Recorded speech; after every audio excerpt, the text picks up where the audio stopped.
What's going on is the Green Dot Whisperer, and we're back again. Today we are making a special request from the last penny stock video we made on AITX, but this one is a new penny stock that was requested by a viewer. So if you have any penny stock that you would like me to scan the charts for, I will gladly do it. So here we go. I'm going to try to make this sweet, short, and simple. And I'm going to tell you what I see from the naked charts. I haven't dug into this company as far as fundamentals. I don't even know exactly what they do, but the charts tell a story, basically. There's a saying that goes, show me the charts and I'll tell you the news. So here we go. Now the stock is ticket symbol HMBL, and it's currently sitting at 92 cents and 90.9285. All right, let's dive into the month chart. This is basically like the whole lifetime of the stock. And over here, we could see that it had a high of $7.71. But sometimes these things are a little bit off, as it was on the last penny chart, if anybody noticed that on AITX. Because when stocks do reverse splits or regular splits, it changes the price of the stock. So that could be what happened here and what happened in the last penny stock video we did. But nonetheless, or it could have just simply fell. Stock dilution, they offer more shares. There's a million, well, not a million, but there's a few reasons why the price changes like that. Or like I said, maybe it just fell. Maybe it was $7.71 once upon a time on the 1st of February 2021. So, but now, like I said, 92 cents. And that was the previous high. And the low right here was about 2 cents. And you can see that EMA bunch up right here too. That's what we preach, what we teach. But let's move on. So it took a major fall actually. And represented by the red dot here on the monthly. See what the RSI looks like. RSI right around that 50 level, the fair value level on the monthly. Let's move down.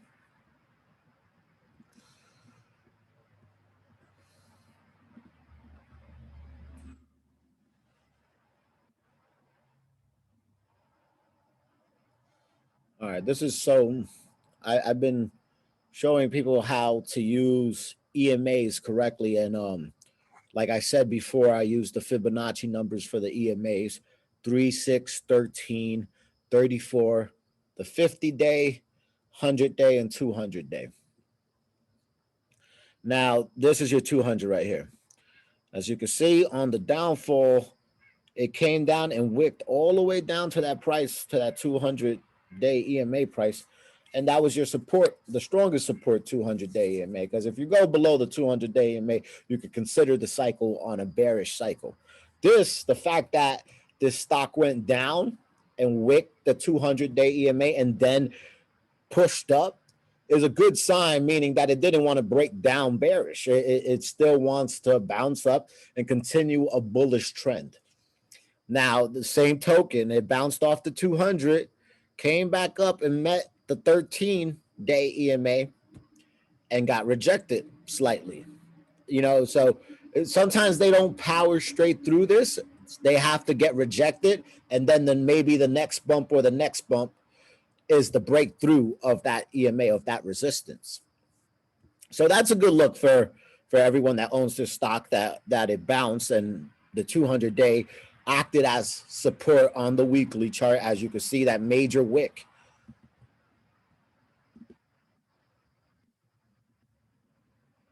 Same thing here. See, this stock, I could say, has been a ride for whoever bought it, because I could see that it was, falling in a bearish pattern from up here, basically all the way down here, and continued.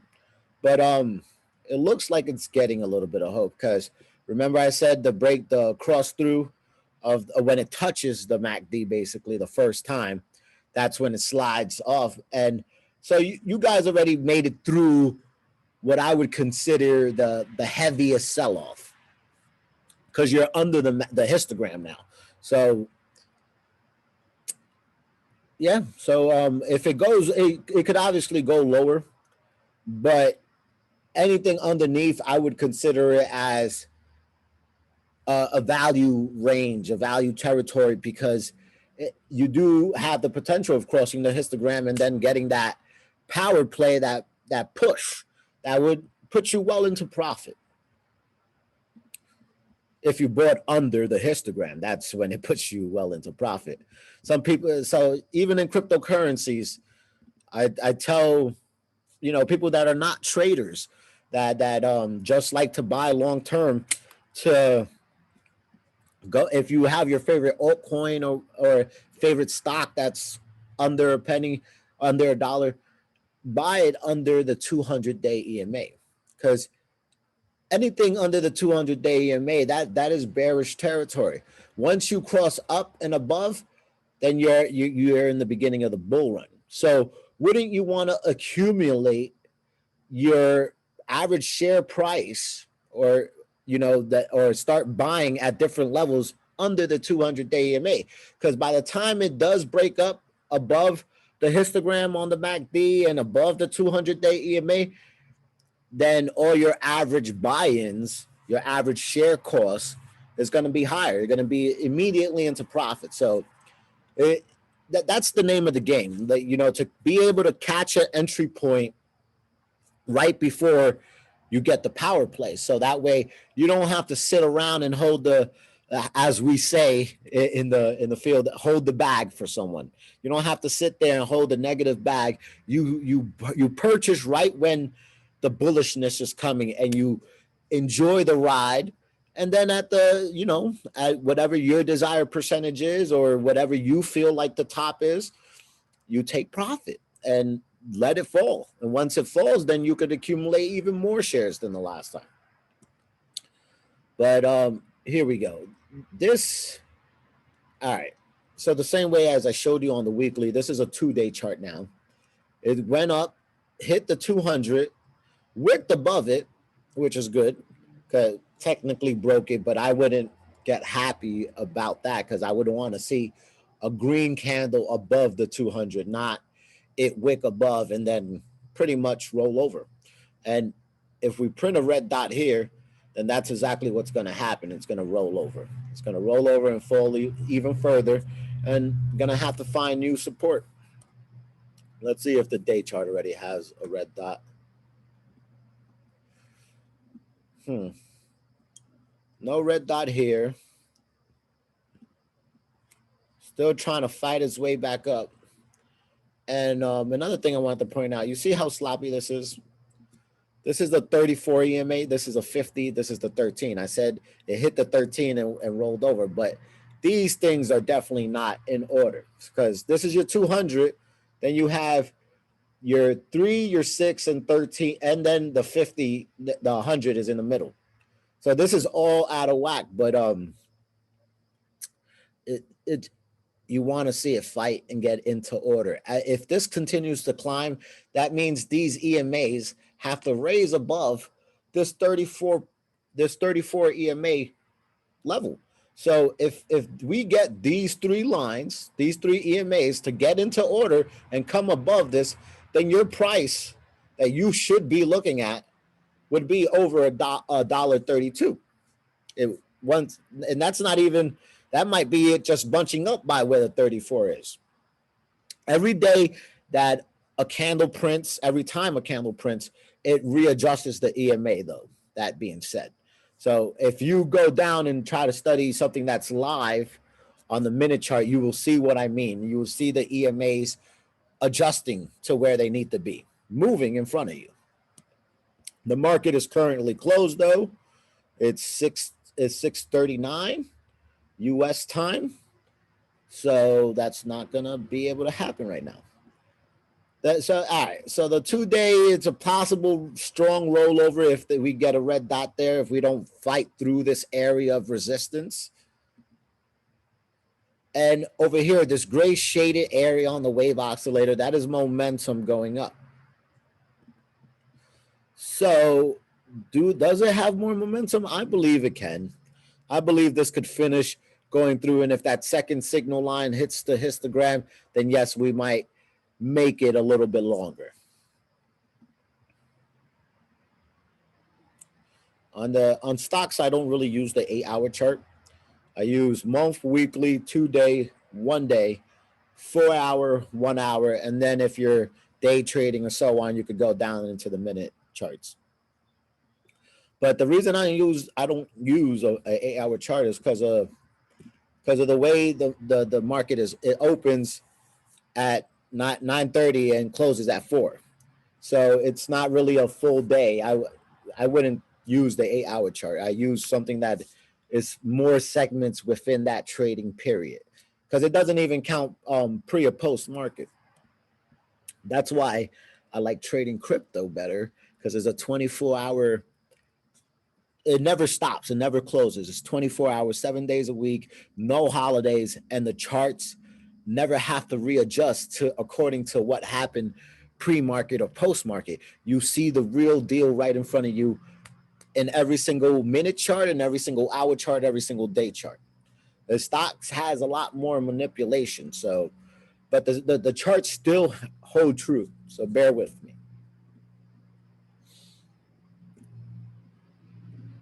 All right. Same thing. As you see, this 34 is trying to fight his way up. And if it comes down, it can come down to that 0.87 cents level. But that's where you want to see it act as support and bounce up. See, traders wouldn't take this trade right here. If you're a long-term investor, you kind of just want to hold on and see the charts play out and the things get into order. But as a trader, if you're going to take a swing trade, a day trade, you wouldn't take this. This is too sloppy for me, actually, because this is your 200, this is your 34, everything's out of order. So it could literally bounce back and forth in this range, and you don't know what it's going to do. It could bounce here, break out, or it could bounce, hit, and get rejected. It could act, this 34 could act as support, or it could not and go down. So there's too many, there's no concrete direction that I could say, honestly, on this 4-hour. Now, what you would want to see is that we print a green dot here. Printing a green dot here on this very area is what we call a Kobe, and it has a little bit of VWAP support power right there.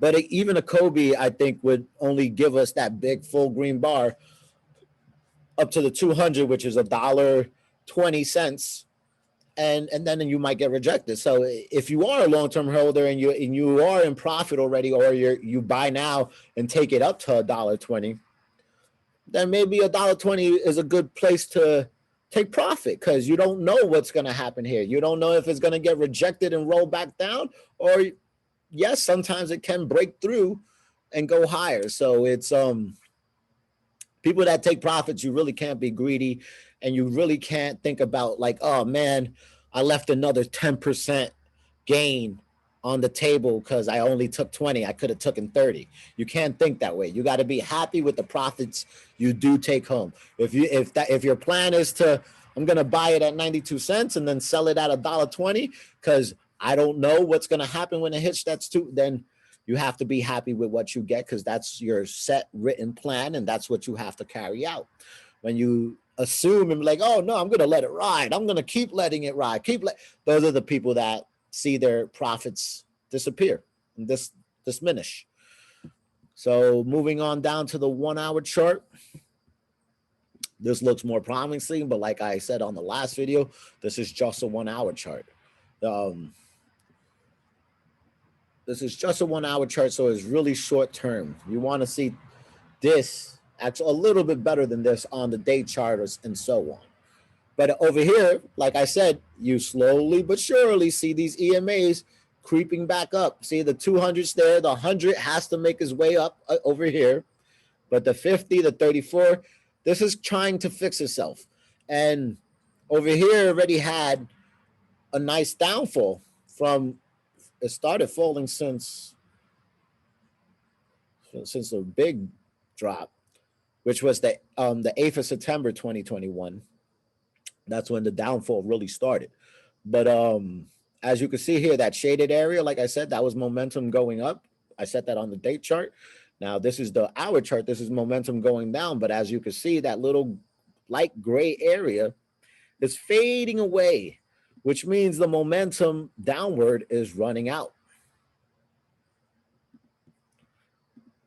So what you do want to see is a green dot go over there, print on that bottom, so it could start the launch and it could start pulling that EMA further up and putting things back into order. I'm pretty sure if we go down to the 30-minute, it looks a lot better. You see how things are getting into shape.